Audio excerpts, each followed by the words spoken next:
ETF index mutual funds నేర్చుకుని stock మార్కెట్లో రాణించాలనుకుంటున్నారా? వెంటనే ఈ నెంబర్కి కాల్ చేయండి.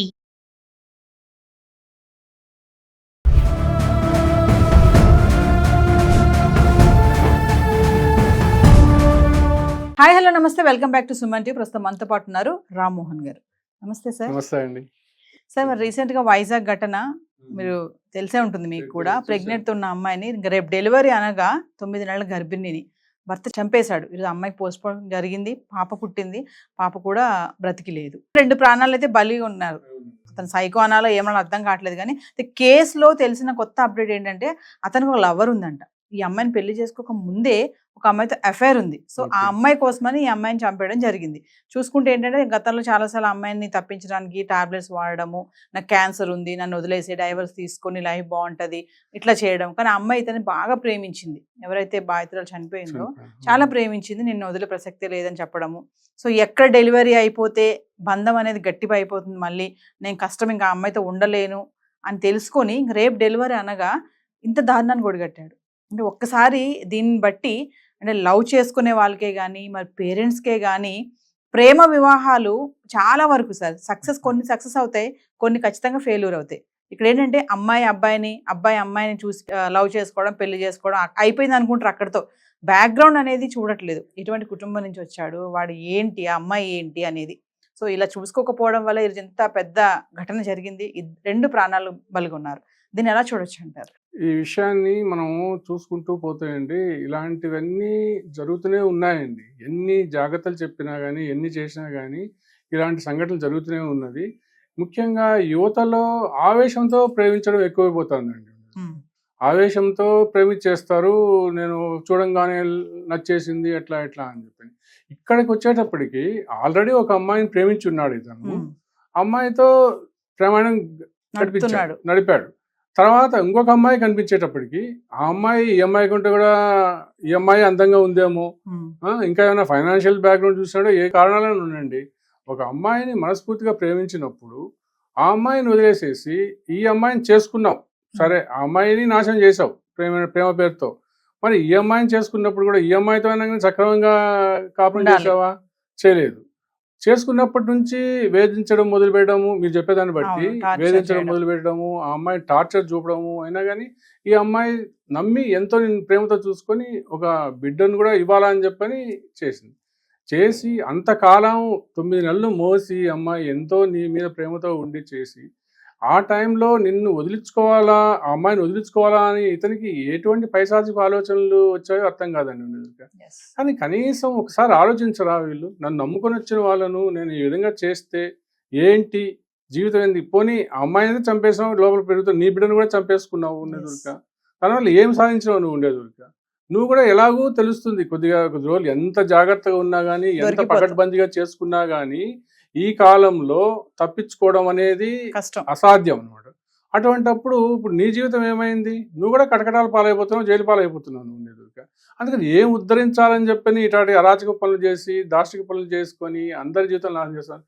ఇతన్ని మనం తవ్వడం లేదు, ఇతను చేసినాడు, పట్టినాడు, చేసిన తప్పే అతను.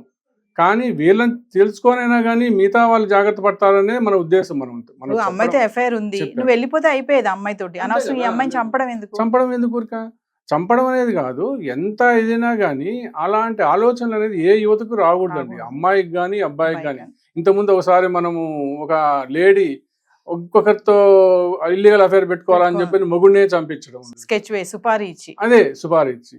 కానీ ఇప్పుడేమో పాపం ప్రేమించిన అమ్మాయిని చంపడం అనేది, ఇట్లా రాను ఎట్లా పోతుందో ఎలా పోతుందో మన సమాజం అనేది అర్థం కాని పరిస్థితికి వస్తుంది. దానికి ముఖ్యంగా పేరెంట్స్ అనేది చాలా మాత్రం పార్ట్ తీసుకోవాలండి. పిల్లల పెంపకంలో వారికి తగినటువంటి మానిటర్ చేసుకుంటూ వాళ్ళు ఎలా ఉన్నారు, ఏం చేస్తున్నారు, అలా చేసుకుంటూ పోతూనే వాళ్ళ ఆలోచనలో మార్పు వస్తుందండి.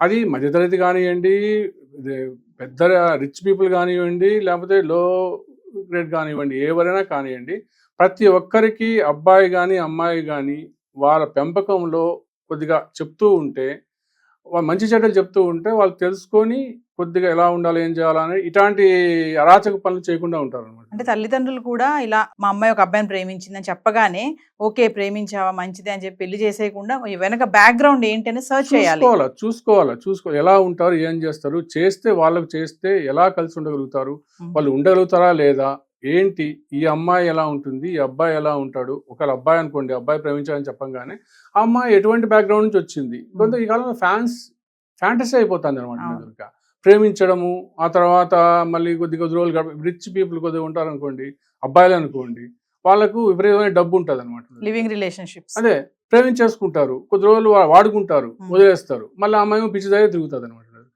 అట్లా అమ్మాయిలు కూడా చేస్తున్నారు అనమాట. అమ్మాయిలు కూడా అట్లా అయిపోయి ఈ విధంగా కొద్దిగా ప్రేమించుకోవడం, తిరగడము, కొద్ది రోజులు ఈండి కాకపోతే వాడిను నేను చూస్తుంటా కొన్ని దాంట్లో వచ్చింది.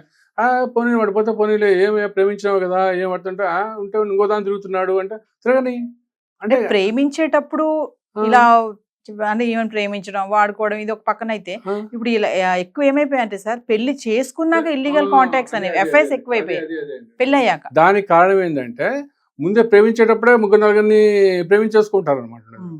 ఒక దానితో పెళ్లి వరకు వచ్చింది అనుకోండి ఎదురుగా, పెళ్లి అయిన తర్వాత మళ్ళీ రంగంలోకి వస్తారనమాట ఎదురుగా. ఏదో అయిపోయింది. ఇట్లాంటివన్నీ ఇల్లీగల్ రిలేషన్స్ పెంచుకోవడం ఎందుకు?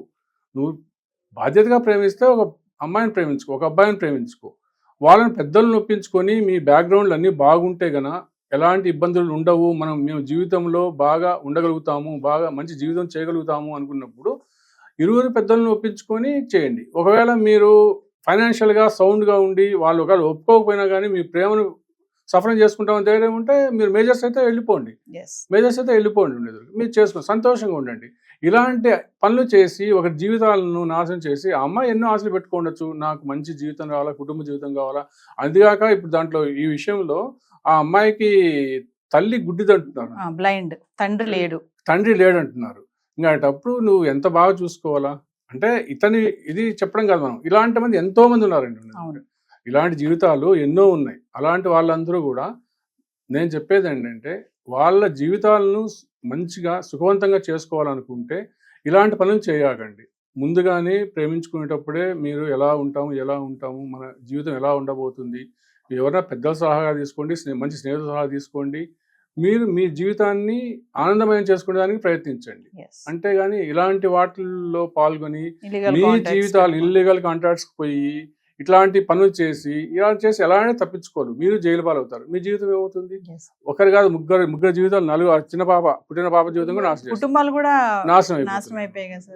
అలాంటివి ఈ సోషల్ మీడియాను కొంతమందిని ఆశ్రయించి వాళ్ళు చేసినారు మేము చేయకూడదు అనేటివి అవి మీరు పక్కన పెట్టుకోండి. సోషల్ మీడియాలో వచ్చేటివి కొన్ని ఉంటాయి, అన్నీ మీరు మంచివి తీసుకోండి, వాటిల్లో చెడ్డ వాటిలను తీసుకొని ఇట్లాంటి దారుణాలకు పాల్పడకూడదని వాళ్ళకి నేను మనవి చేస్తున్నాను. Thank you.